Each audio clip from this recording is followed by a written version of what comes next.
ಓಂ ಶ್ರೀ ಗುರುಗಣಾಧಿಪತಯೇ ನಮಃ. ಸಂಜಯ ಉವಾಚ ದೃಷ್ಟ್ವಾ ತು ಪಾಂಡವಾನೇಕಂ ವ್ಯೂಢಂ ದುರ್ಯೋಧನಸ್ತದಾ ಆಚಾರ್ಯಂ ಉಪಸಂಗಮ್ಯಂ ರಾಜಾ ವಚನಮಬ್ರವೀತ್. ನಮಗೆಲ್ಲರಿಗೂ ತಿಳಿದಿರುವ ಹಾಗೆ ಧೃತರಾಷ್ಟ್ರನು ಒಬ್ಬ ಹುಟ್ಟುಕುರುಡ. ಆದರೆ ದುರಾದೃಷ್ಟವಶಾತ್ ಅವನು ಆಧ್ಯಾತ್ಮಿಕವಾಗಿಯೂ ಕುರುಡನಾಗಿದ್ದ.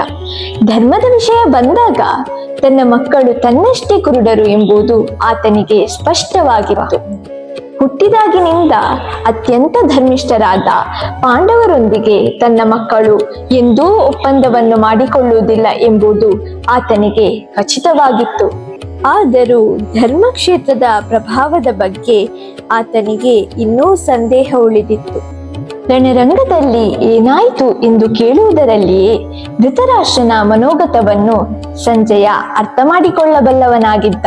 ಸಂಜಯನು ದುಃಖಿತನಾದ ಧೃತರಾಷ್ಟ್ರನಿಗೆ ಧೈರ್ಯ ತಂದುಕೊಟ್ಟು ತನ್ನ ಮಕ್ಕಳು ಧರ್ಮಕ್ಷೇತ್ರದ ಪ್ರಭಾವದಿಂದ ಯಾವುದೇ ಒಪ್ಪಂದಕ್ಕೆ ಒಳಗಾಗುವುದಿಲ್ಲ ಎಂದು ಭರವಸೆಯನ್ನು ನೀಡಿದ.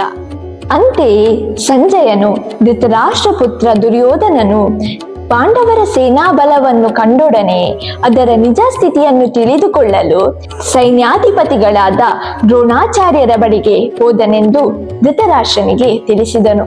ಇಲ್ಲಿ ದುರ್ಯೋಧನನು ರಾಜನಾಗಿದ್ದರೂ ಸನ್ನಿವೇಶ ಗಂಭೀರವಾಗಿದ್ದುದರಿಂದ ಆತ ಸೈನ್ಯಾಧಿಪತಿಗಳ ಬಳಿಗೆ ಹೋಗಲೇಬೇಕಾಯಿತು.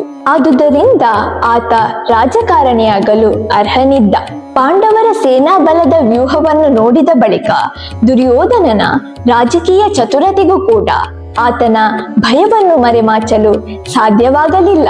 ನಮ್ಮ ಜೀವನದಲ್ಲಿ ಆಂತರಿಕ ಮತ್ತು ಬಾಹ್ಯ ಅಜ್ಞಾನವನ್ನು ನಿವಾರಿಸಲು ಸತ್ಯ ಮತ್ತು ಧರ್ಮದ ಮಾರ್ಗವನ್ನು ಅನುಸರಿಸುವುದು ಮುಖ್ಯ. ಅನ್ಯಾಯ, ಅಹಂಕಾರ ಮತ್ತು ಆತಂಕವನ್ನು ಎದುರಿಸಿದಾಗಲೂ ಧೈರ್ಯದಿಂದ ತಾಳ್ಮೆಯಿಂದ ವರ್ತಿಸಿ ಸತ್ಯದ ಮುಂದೆ ನಮ್ಮ ಭಯವನ್ನು ಸ್ವೀಕರಿಸಿ ಸದಾಚಾರ ಮತ್ತು ಧರ್ಮವನ್ನು ಕಾಪಾಡಿಕೊಳ್ಳಬೇಕು. ತಿರುಕುರಲ್ ರವರು ಹೇಳುವಂತೆ ಅನ್ಯಾಯದಿಂದ ದೋಷಗಳು ಉಂಟಾಗುವುದು ಖಚಿತ, ಆದರೆ ಧರ್ಮದಿಂದ ಯಾವಾಗಲೂ ಜಯವಿದೆ.